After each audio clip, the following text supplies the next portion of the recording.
ਸਾਨੂੰ ਭੇਜੀ ਜਾਏਗਾ ਤਾਂ ਤੇਰਾ ਕਰਦਾ ਇਹ ਤਾਂ ਚੁੱਕਦਾ ਨਹੀਂ ਮੈਨੂੰ ਕਿਸੇ ਨੇ ਕੋਈ ਕਿਲਾ ਨਹੀਂ ਮੈਂ ਤਾਂ ਲੱਗ ਕੇ ਕਿਉਂ ਨਾ ਆਇਆ ਜੋ ਕਰ ਅਦਾ ਸਾਥ ਲੱਗ ਕੇ ਇਹਦਾ ਦੇਖੋ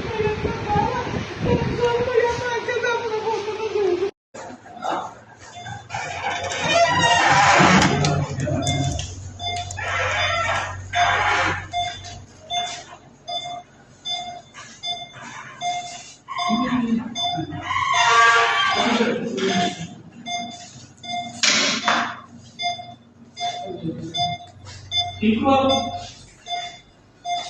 क्या